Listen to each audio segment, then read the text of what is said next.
Naranasan ninyo na ba yung ganitong sitwasyon? Ang ganda ng umaga, sunod-sunod ang kagat ng isda. Halos hindi ninyo mabitawan ang inyong pamalo. Tapos, biglang huminto ang ihip ng hangin. Kuminis ang tubig na parang salamin. Sobrang tahimik, sobrang payapa. Sabi ng marami, ito daw ang perpektong kondisyon para mangisda. Pero ang nakapagtataka, mula nang mamatay ang hangin, biglang nawala ang huli. Walang kagat, walang galaw, parang biglang naglaho ang lahat ng isda sa ilalim ng tubig. Bakit ganun? Kung akala ninyo ay nagkataon lang ito or baka busog na ang mga isda, nagkakamali kayo ng malaki. Sa video na ito, ibubunyag ko sa inyo ang isang malaking sikreto na madalas hindi pinapansin ng mga mangingisda. Babasagin natin ang paniniwala na ang sobrang kalmadong tubig ay maganda. Ipapakita ko sa inyo kung bakit ang pagkawala ng hangin ay pwedeng sumira sa inyong diskarte at paano ninyo ito malalampasan. Handa na ba kayong malaman ng totoo? Pag-usapan natin. Bago tayo pumunta sa pinakadahilan, kailangan muna nating intindihin kung bakit napakahalaga ng paksang ito para sa ating mga mangingisda, lalo na sa mga matagal na sa larangang ito. Madalas nating marinig sa mga nakatatanda o sa mga lumang mangingisda na ang pinakamagandang oras para pumalaot o mamingwit ay kapag walang alon at walang hangin. Kasi nga naman, mas komportable para sa atin. Hindi tayo inaalod, madaling makita ang palutang, at hindi mahirap maghagis ng pain. Dahil sa paniniwalang ito, kapag tumigil ang hangin at biglang nawala ang kagat, ang madalas na ginagawa natin ay ang maghintay. Uupo lang tayo, tititig sa tubig na parang salamin, at aasa na baka mamaya ay babalik din ang mga isda. Ginagawa natin ang parehong diskarte, ginagamit ang parehong pain, at naghahagis sa parehong pwesto kahit ilang oras nang walang nangyayari. Ang hindi natin alam, ang pagbabago ng panahon at paghinto ng hangin ay nagdudulot ng malaking pagbabago sa buong paligid sa ilalim ng tubig. Ang mga isda ay hindi naghihintay tulad natin. Sila ay nag-a-adjust sa kanilang kapaligiran. Kaya kung hindi tayo mag-a-adjust at mananatili tayo sa mga nakasanayang gawi, siguradong uuwi tayong bokya. Isipin ninyo mabuti ang ganitong eksena sa isang malawak na lawa o dagat. Kanina, habang may ihip ng hangin, may maliliit na alon na humahampas sa gilid ng inyong bangka o sa pampang. Ang mga alon na ito ay may napakalaking papel na ginagampanan sa ilalim ng tubig. Kapag huminto ang hangin, ang unang nawawala ay ang paggalaw ng tubig sa ibabaw. Ang paggalaw na ito ang mismong nagbibigay ng buhay sa ating ginagalawan. Ang maliliit na alon ay nagsisilbing panghalo ng tubig at hangin. Kapag biglang kuminis ang ibabaw ng tubig na parang isang malaking salamin, biglang nagbabago ang buong mundo ng mga isda. Para sa atin na nasa ibabaw, ang sarap pagmasdan ng kalmadong tubig, nakaka-relax at magaan sa pakiramdam. Pero para sa mga isda sa ilalim, ang paghinto ng hangin ay hudyat na may kailangan silang baguhin sa kanilang kilos. Hindi sila nagbabakasyon. Sila ay nagiging mas maingat at mas mapagmasid. Ang biglaang katahimikan na ito ang unang dahilan kung bakit nag-iiba ang timpla ng kanilang pagkain. Ang isda ay sumusunod sa galaw ng kalikasan at ang patay na hangin ay isang malaking senyales para sa kanila na umatras muna at magtago. Pag-usapan naman natin ang pangalawang dahilan at ito ay ang tungkol sa antas ng oxygen sa tubig. Kapag patuloy ang pag-ihip ng hangin, gumagawa ito ng mga alon na humahampas at nagpapasok ng sariwang hangin mula sa ibabaw papunta sa ilalim ng tubig. Ito ang nagsisilbing natural na bentilador ng mga isda. Kapag marami ang oxygen, ang mga isda ay masigla, aktibo, at agresibong naghahanap ng pagkain. Pero ano ang nangyayari kapag biglang tumigil ang hangin at naging patag ang tubig? Ang proseso ng pagpasok ng oxygen ay biglang bumabagal. Kung nasa mababaw na bahagi kayo nangangisda, ang tubig ay mabilis na uminit dahil walang alon na nagpapalamig dito. Kapag umiinit ang tubig at kumukonti ang oxygen, ang mga isda ay nakakaramdam ng katamlayan.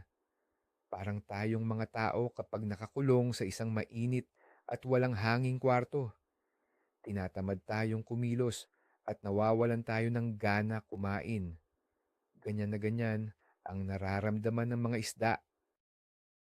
Kaya imbis na habulin nila ang inyong pain, mas pipiliin nilang manatili sa isang tabi, hindi gumalaw at magtipid ng kanilang enerhiya hanggang sa bumalik ang magandang daloy ng tubig at hangin. Ang pangatlong malaking pagbabago kapag walang hangin ay ang epekto ng liwanag. Tingnan ninyo ang tubig kapag may alon. Napapansin ba ninyo na hindi ninyo masyadong makita ang ilalim? Ito ay dahil ang mga alon ay nagkakalat ng sinag ng araw. Ang ibabaw ng tubig ay nagiging parang malabong bubog na nagbibigay ng sapat na anino at taguan para sa mga isda. Ngayon, kapag tumigil ang hangin at naging patag ang tubig, ang epekto nito ay parang isang higanteng salamin na hinahayaang tumagos ang liwanag ng direkta hanggang sa ilalim. Kailangan nating tandaan na ang mga isda ay walang talukap sa mata. Hindi sila pwedeng pumikit o gumamit ng salamin sa araw. Kapag direkta ang tama ng sikat ng araw, sa malinaw at kalmadong tubig, nasisilaw sila. Dahil dito, ang kanilang natural na reaksyon ay ang lumayo sa maliwanag na bahagi.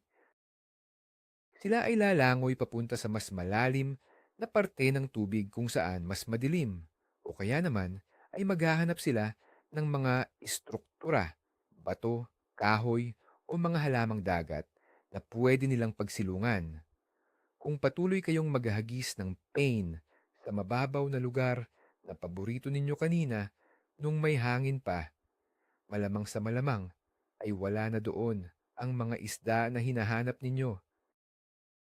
Pumunta tayo sa ikaapat na punto, ang pagkasira ng tinatawag nating kadena ng pagkain or food chain sa ilalim ng tubig.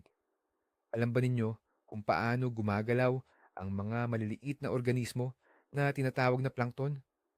Ang mga plankton na ito ang pinakapangunahing pagkain ng mga maliliit na isda. Sila ay hindi marunong lumangoy ng mabilis. Sumasabay lang sila sa agos na ginagawa ng hangin at alon. Kapag may hangin, ang mga plankton ay naiipon sa isang lugar. Kaya ang mga maliliit na isda ay pumupunta doon para kumain. At syempre, kung nasaan ang mga maliliit na isda, doon din pumupunta ang mga malalaking isda na ating hinuhuli. Ngunit kapag tumigil ang ihip ng hangin, ang galaw ng tubig ay humihinto rin. Ang mga plankton ay nagkakalat at hindi na naiipon sa isang lugar. Dahil dito, nagkakalat din ang mga maliliit na isda upang maghanap ng makakain sa ibang lugar. Kapag nangyari ito, ang mga malalaking isda na target natin ay nawawalan ng sentrong mapagkukunan ng pagkain. Kaya sila rin ay naghihiwa-hiwalay. Nawawala ang kanilang pattern o nakasanayang ruta ng panginginain. Kaya nagiging napakahirap tukuyin kung nasaan sila at kung kailan sila muling kakagat sa inyong pain. Ikalimang dahilan na napakahalaga ay ang tungkol sa aspeto ng pagtatago at pagbabalat kayo. Kapag maalo ng tubig dahil sa hangin, ang ibabaw nito ay magulo. Ang kaguluhang ito ay nagsisilbing tabing o kurtina para sa atin. Hindi madaling makita ng mga isda ang anino ng ating bangka, ang ating mismong bulto, habang nakatayo sa pampang o kahit ang paggalaw ng ating pamalo. Ngunit kapag kuminis ang tubig dahil sa pagkawala ng hangin, nawawala ang kurtinang ito. biglang nagiging napakalinaw ng paningin ng mga isda mula sa ilalim pataas. Nakikita nila ang bawat anino na bumabagsak sa ibabaw ng tubig. Nakikita nila kung may tao sa ibabaw. At alam ninyo ba kung bakit napakasensitibo nila sa mga anino? Dahil sa kalikasan, ang mga anino mula sa itaas ay nangangahulugan ng panganib. Iniisip nila na maaaring may ibon o agila na handa silang dagitin. Kaya sa tuwing nakakakita sila ng anino sa isang napakakalmadong tubig, ang kanilang unang instinto ay hindi ang kumain, kundi ang magtago at iwasan ang lugar na iyon. Kaya kung nakatayo kayo sa mismong gilid ng tubig at nakikita ninyo ang inyong sariling refleksyon, makakasiguro kayo na nakikita rin kayo ng mga isda mula sa ibaba. Ang ika-anim na dapat nating intindihin ay ang talas ng pandinig at pakiramdam ng mga isda kapag patay ang hangin. Ang tubig ay isang napakagandang tagapaghatid ng tunog. Mas mabilis at mas malayo ang nararating ng tunog sa ilalim ng tubig kaysa sa hangin. Kapag may hangin at may alon, ang ingay ng paghampas ng tubig ay tumatakip sa mga ingay na ginagawa natin. Natatakpan nito ang tunog ng pagbagsak ng ating mga paa sa bangka, ang pag-uusap natin, o ang paggalaw ng ating mga gamit. Pero kapag dumating ang matinding katahimikan at kuminis ang tubig, bawat maliit na tunog na gawin ninyo ay parang kulog sa pandinig ng mga isda. Ang pagbagsak ng plis sa loob ng bangka, ang mabigat na yabag sa lupa malapit sa pampang, o kahit ang malakas na pagsasalita ay sapat na para magpadala ng vibrations pababa sa tubig. Ang mga vibrations na ito ay nararamdaman ng isda sa pamamagitan ng kanilang lateral line o gilid ng kanilang katawan na napakasensitibo. Kapag nakaramdam sila ng ganitong hindi pamilyar na tunog sa isang napakatahimik na paligid, sila ay natatakot at nag-iingat. Kaya sa mga ganitong oras, kailangan ninyong kumilos na parang ninja kung gusto ninyong makahuli. Pampitong katotohanan na kailangan ninyong matutunan ay ang tungkol sa kilos ng inyong mga artipisyal na pain o lures. Maraming mangingisda ang gumagamit ng mga lures na yari sa plastik o bakal. Kapag ang tubig ay maalon at medyo magulo, madaling lokohin ang mga isda. Ang mabilis na paggalaw ng inyong lure sa gitna ng magulong tubig ay nagpapamukha rito na parang isang tunay at natatarantang isda. Hindi masyadong napapansin ng mga isda ang mga detalye dahil mabilis ang pangyayari. Ngunit subukan ninyong gamitin ang parehong lure at parehong bilis ng paghatak sa isang napakakalmadong tubig. Dahil napakalinaw ng paligid, may sapat na oras ang malaking isda para lumapit, pagmasdan ng mabuti, at suriin ang inyong pain. Dito nila mapapansin na ang galaw ay hindi natural, na may nakakabit na kawil at hindi ito tunay na pagkain. Dahil mabagal din ang kanilang kilos, mas nagiging mapili sila at hindi basta-basta nanunukob. Kung patuloy kayong gagamit ng malalaking lure at mabilis na paghatak sa panahong walang hangin, ginagawa ninyo lang malinaw sa isda na kayo ay nanlilinlang at tiyak na lalayuan nila ang inyong bitag. Ikawalo, paano naman kung natural na pain o buhay na pain ang gamit ninyo? Kahit dito ay may malaking epekto ang pagkawala ng hangin. Kapag ang inyong pain ay nakabitin lang sa ilalim at walang alon na nagpapagalaw sa inyong tansi o palutang, ang pain ninyo ay mananatiling halos walang galaw. Para sa mga isdang mandaragit na nakasanayan ang paghuli sa mga isdang gumagalaw o nagpapakita ng senyales ng pagkabuhay, ang isang pain na nakatambay lang ng walang reaksyon ay nagmumukhang kahina-hinala. Sa paningin ng malalaking isda, Kung ang isang pagkain ay hindi lumalaban o hindi sinusubukang tumakas, baka ito ay may sakit o hindi ligtas kainin, lalo na kung ang ginagamit ninyo ay patay na pain o hiniwang isda. Sa isang napakatahimik na tubig, mukha lang itong basura na naiwan sa ilalim. Kapag may hangin, ang indayog ng alon ay nagbibigay ng artipisyal na buhay sa inyong patay na pain. Kapag patay ang hangin, kailangan ninyong mag-isip ng paraan para kayo mismo ang magbigay ng galaw at buhay sa inyong pain para pukawin ang interes ng mga isdang nagmamasid lamang sa paligid. Ikasiyam na punto ay may kinalaman sa presyo ng panahon or barometric pressure. Madalas, ang biglaang paghinto ng hangin ay may kasamang pagbabago sa barometric pressure. Ang mga mangingisda na sanay na sa pagbabasa ng panahon ay alam na kapag bumaba ang presyon, malaki ang epekto nito sa pantog ng isda or swim bladder. Ang swim bladder ay isang bahagi ng katawan ng isda na naglalaman ng hangin na tumutulong sa kanila na lumutang o lumubog ng hindi nahihirapan. Kapag biglang nagbago ang presyon sa hangin dahil sa pagkawala ng ihip nito, nakakaramdam ng matinding discomfort o sakit sa kanilang pantog ang mga isda. Parang pakiramdam nating mga tao kapag sumasakay sa eroplano at nabibingi tayo dahil sa presyon. Dahil masama ang kanilang pakiramdam, ang huling bagay na iisipin ng mga isda ay ang kumain.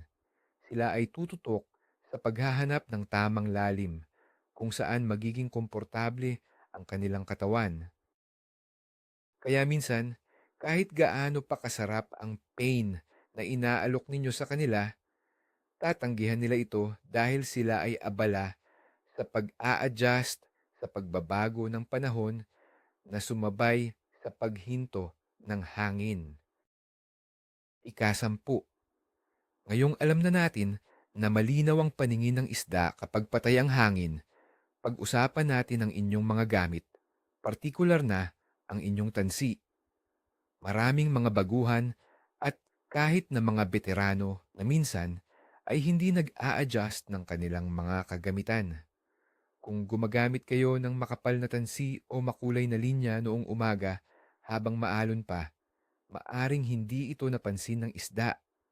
Pero ngayong parang salamin na ang tubig, ang makapal ninyong tansi ay magmumukhang isang malaking lubid sa ilalim ng tubig. Kapag nakita ng isda ang linyang nakakabit sa pain, siguradong aatras yon. Ito ang dahilan kung bakit napakahalaga na sa ganitong mga pagkakataon, kailangan ninyong magbawas ng kapal o laki ng inyong gamit, ang tinatawag na downsizing sa Ingles. Ang paggamit ng mas manipis at hindi nakikitang tansi katulad ng fluorocarbon ay nagiging isang pangangailangan, hindi na lang opsyon. Kung maselan ang kondisyon, kailangan maging maselan din ang inyong presentasyon. Ang mga isda ay nakatutok at kahit ang pinakamaliit na detalye na hindi natural ay sapat na para sirain ang pagkakataon ninyong makahuli ng isda. Ikalabing-isa, bukod sa pag-iiba ng tansi, kailangan din ninyong liitan ang inyong mga kawil at mga pain. Ito ay konektado pa rin sa pagiging mabusisi ng mga isda sa kalmadong tubig. Kapag matamlay ang mga isda dahil walang hangin at mainit ang tubig, hindi nila gustong gumamit ng maraming enerhiya para humabol ng malaking pagkain. Ang mas maliit na pain ay mukhang mas madaling hulihin at hindi nangangailangan ng labis na pagod para kainin. Isipin ninyo kung kayo ay pagod at naiinitan, mas pipiliin ninyong kumain ng magaan kaysa sa napakabigat na putahe. Ganon din ang lohika sa pangingisda. Ang paggamit ng maliliit na kawil ay nagbibigay din ng mas natural na galaw sa inyong pain. Kapag masyadong malaki ang kawil or pabigat, nagiging matigas at hindi kaaya-aya ang pag-indak ng inyong pain sa ilalim. Sa pamamagitan ng paggamit ng mas maliliit at mas magaan na gamit na ipapakita ninyo ang pain ng may mas banayad na galaw na sakto sa mahinang kondisyon at matamlay na mood ng inyong mga hinuhuli. Ikalabindalawa na diskarte na kailangan ninyong matutunan ay ang pagbabago sa bilis ng inyong pagkilos. Sa simula ng video ay nabanggit natin na ang isda ay nagiging matamlay. Ang pinakamalaking pagkakamali ng mga mangingisda ay ang pagmamadali. Kung kalmado ang ibabaw ng tubig at mabagal ang galaw sa ilalim, dapat mabagal din ang galaw ng kamay ninyo. Kung kayo ay nagpapaikot ng reel o humahatak ng pain, kailangan ninyong pabagalin ng husto ang inyong pag-ikot. Kailangan ninyong gayahin ang pagkabagot at kabagalan ng kalikasan sa sandaling iyon. Ang sobrang bilis na paghatak sa kalmadong tubig ay lilikha ng kakaibang ingay at alon na pwedeng makapagpagulat sa mga isda sa halip na makaakit sa kanila. Ang pagiging matiyaga at pagantabay ng mas matagal bago muling galawin ang pain ay madalas na nagbubunga ng mas magandang resulta. Hayaan ninyong manatili ang pain sa isang lugar ng mas matagal para magkaroon ng sapat na oras ang nag-aalinlangang isda na lumapit. Amuyin ito at tuluyang kainin ang inyong inihandang bitag. Ikalabintatlo na dapat isaalang-alang ay ang inyong posisyon at distansya mula sa inyong target na lugar. Dahil wala ng alon na nagtatago sa inyong presensya, hindi na kayo maaaring tumayo sa mismong gilid ng pampang o gumawa ng mga malalapit na hagis mula sa bangka nang hindi kayo napapansin. Ang kailangan ninyong gawin ay umatras. Gumawa ng mga mahahabang hagis upang ang inyong pain ay lumapag sa malayo, kung saan hindi pa nakikita o nararamdaman ng isda na kayo ay naroon. Ang paghagis mula sa malayo ay nangangailangan ng tamang gamit, tulad ng mas mahabang pamalo na kayang magbato ng mas malayo kahit na magaan ang inyong pain. Sa paglayo ninyo, naiiwasan ninyong magpabagsak ng anino sa pwesto ng mga isda at inilalayo ninyo rin sa kanila ang anumang ingay o panginginig na maaaring manggaling sa inyong mga paa. Ang tamang distansya at pagpapanatiling nakatago ang inyong bulto ay madalas ang susi upang lokohin ang mga mabilis matakot na isda kapag sobrang linaw at tahimik ng inyong pinangigisdaan. Ikalabing-apat na punto ay ang tamang pag-alam sa kung saan lumilipat ang mga isda. Kapag nagbago ang kondisyon tulad ng paghinto ng hangin, hindi mananatili ang mga isda sa dating lugar kung saan sila aktibong nangangain kanina. Dahil tumaas ang liwanag at uminit ang tubig sa mababaw, sila ay sigurado at tiyak na lilipat pababa. Maghahanap sila ng tinatawag natin ng mga drop-off o yung bahagi kung saan biglang lumalalim ang tubig. Ang malalim na bahagi ay mas malamig at mas madilim na nagbibigay sa kanila ng ginhawa at kaligtasan na hinahanap nila. Bukod sa malalim, hahanapin din nila ang anumang nagbibigay ng matinding anino. Maaaring ito ay sa ilalim ng malalaking puno sa gilid, sa ilalim ng mga nakadaong na barko o tulay, o sa malalaking bato sa ilalim.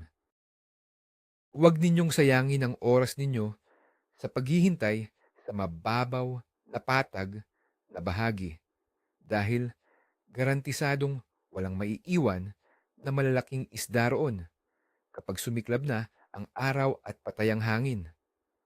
Sundan ninyo sila kung saan sila nagtatago at doon ninyo ihulog ang inyong pain. Ikalabinlimang kaalaman na dapat idagdag sa inyong diskarte ay ang pamamahala ng amoy na nakakapit sa inyong pain at gamit. Kapag may hangin at malakas ang agos ng tubig, ang mga amoy na hindi natural ay mabilis na nahuhugasan at natatangay papalayo. Ngunit sa sitwasyong patay ang tubig, ang anumang amoy na naroon ay nananatiling nakapirmi sa isang lugar tulad ng isang ulap ng usok. Kung ang inyong mga kamay ay amoy gasolina mula sa makina ng bangka, amoy lotion laban sa araw, o amoy sigarilyo, at hinawakan ninyo ang inyong pain, ang mga isda ay makakaamoy nito. Sa kalmadong tubig, dahil mas mabagal kumain ng isda, mas ginagamit nila ang kanilang pang-amoy upang masuri ang pagkain bago ito isubo. Kapag nakaamoy sila ng kemikal o anumang amoy na hindi nabibilang sa kalikasan, lalayuan nila ang pain ng walang anumang pag-aalinlangan. Siguraduhing malinis ang inyong mga kamay. Maaari kayong gumamit ng mga natural na pang-amoy o pahiran ng dinurog na isda o hipon ang inyong kamay bago maglagay ng pain para matakpan ang inyong sariling amoy. Ikalabing-anim, pag-usapan natin ang paggamit ng top water baits o mga pain na lumulutang sa ibabaw. Kung mahilig kayong gumamit ng malalaking popper o mga pain na gumagawa ng malakas na tilansik ng tubig kapag hinahatak, ihinto ninyo muna ito. Kapag ang tubig ay parang salamin, ang malakas na pagbagsak o pagtilansik ng tubig ay hindi nakakabighani sa isda, kundi nakakagulat at nakakatakot sa kanila. Ang dapat ninyong ipalit ay ang mga maliliit at tahimik na klase ng pain na gumagawa lamang ng maliliit na pag-alon kapag dahan-dahan ninyong pinapagulong sa ibabaw. Mga pain na hugis insekto na parang nahulog lang mula sa puno, o mga maliliit na palaka na mabagal na lumalangoy. Ang susi ay tinatawag na kahinhinan sa presentasyon. Kapag nagawa ninyong maparating sa isda na may isang maliit at mahinang nilalang na nagpupumilit lumangoy sa ibabaw ng walang ingay, mas mataas ang posibilidad na tuklawin ito ng isda mula sa ilalim na nagmamasid lamang sa itaas, naghihintay ng pagkakataon na may mahinang biktima na dumaan. Ikalabimpitong dahilan kung bakit nasisira ang diskarte kapag walang hangin ay dahil masyado tayong nagdedepende sa ating paningin kaysa sa ating pakiramdam. Kapag kalmado ang tubig, madaling makita kung gumalaw ang tansi. Pero dahil mapili ang isda, minsan hindi man lang nila ginagalaw ang palutang o hindi nila tinatangay ang tansi. Ang ginagawa lamang nila ay isusubo ng bahagya ang pain at idudura agad kapag may napansin silang kakaiba. Kung hihintayin pa ninyong makita ang pagkagat, huli na ang lahat. Sa ganitong pagkakataon, kailangan ninyong matutong pakiramdaman ang napakanipis na panginginig mula sa inyong pamalo. Kailangan nakahawak ang inyong daliri sa mismong tansi para maramdaman ninyo kahit ang pinakamaliit na paghigop ng isda sa ilalim. Ang paglilipat ng inyong focus mula sa mata patungo sa inyong mga daliri ay isang mataas na antas ng kasanayan na magbubukod sa mga tunay na nakakahuli laban sa mga mangingisdang umuuwing walang dala kapag napakahirap ng sitwasyon sa dagat man or sa ilog. Ikalabing-walo, ang kaisipang kailangan ninyong isapuso ay ang pagbuwag sa paniniwala na ang pangingisda ay nakasalalay lamang sa swerte. Kapag biglang tumigil ang hangin at walang huli, maraming mangingisda ang sumusuko na at sinasabing walang isda ngayon dahil malas. Ang totoo, ang pangingisda ay isang laro ng patuloy na paglutas ng problema. Ang kalmadong tubig ay hindi malas. Isa lamang itong mas mahirap na lebel ng pagsubok. Imbis na tumunganga at hintayin ang hangin na bumalik, gamitin ninyo ang oras na iyon para mag-eksperimento. Palitan ang kulay ng inyong pain. Pumili ng mga kulay na mas natural tulad ng berde, kayumanggi o malinaw. Palitan ang bigat ng inyong mga sinkers o tingga. lumipat sa ibang anggulo ng inyong pinagpupwestuhan. Ang mga isda ay nandyan pa rin, hindi sila umahon sa pampang at umuwi sa kani-kanilang bahay. Kailangan lang ninyong hanapin ang eksaktong kombinasyon ng presentasyon na magpapakumbinsi sa kanila na ibuka ang kanilang bibig sa kabila ng kanilang katamlayan. Ikalabing-siyam na mahalagang bahagi ay ang inyong pasensya, hindi para maghintay ng walang ginagawa, kundi pasensya sa paggawa ng tama.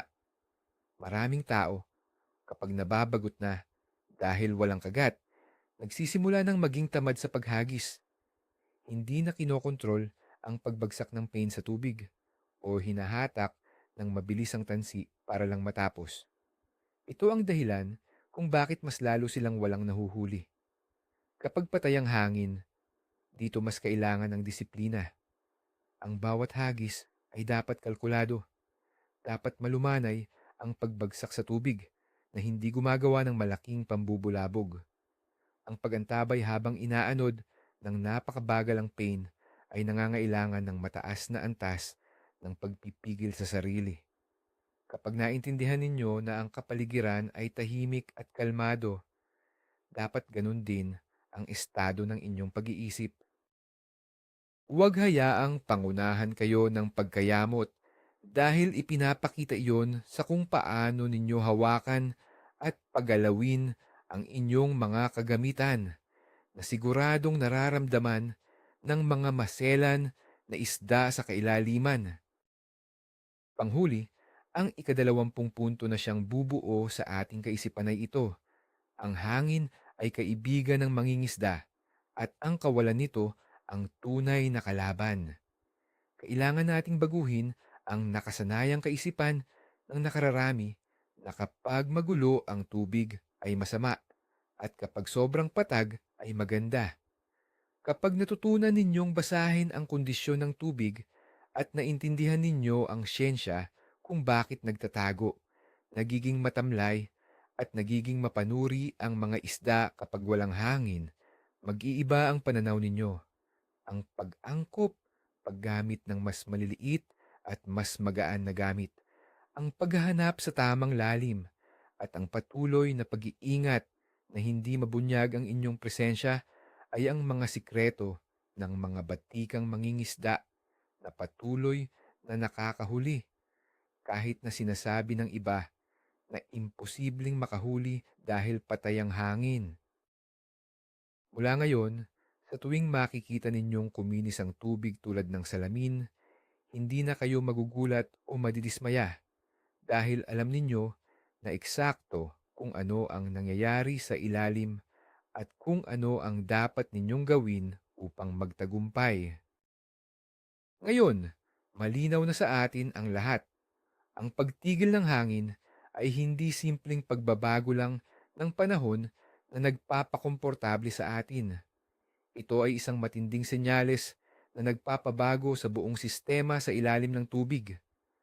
Nawawala ang oxygen, nasisilaw ang mga isda, nawawala ang kanilang taguan, naririnig nila bawat galaw natin, at nagiging masusi sila sa bawat pain na ihahagis natin. Ang pinakamalaking pagkakamali na nagagawa nating mga mangingisda ay ang hindi pag-adjust at pananatili sa mga nakasanayang turo ng mga matatanda na maghintay lamang sa isang kalmadong tubig. Ang kumpirmasyon dito, kung gusto ninyong makahuli kapag patay ang hangin, kailangan ninyong lumiit, bumagal, lumayo, at lumalim. Ito ang tunay na sikreto na magpapabago sa inyong karanasan sa pangingisda. Sana ay marami kayong natutunan na kakaiba sa video na ito. Maraming salamat sa inyong panunood at pagsama sa akin sa diskusyong ito. Kung nakatulong ito para mas maunawaan ninyo ang galaw ng mga isda, huwag kalimutang mag-subscribe sa ating channel para hindi kayo mahuli sa mga susunod pa nating sikreto. Pakipindot na rin ang like button kung nagustuhan ninyo ang ating usapan. At bago tayo maghiwalay, may tanong ako sa inyo na gusto kong sagutin ninyo Sa comment section, ano ang madalas ninyong ginagawa kapag biglang tumigil ang hangin at nawala ang mga isda? Umuupo lang at naghihintay o umuuwi na agad? I-comment ninyo sa ibaba at pag-usapan natin yan.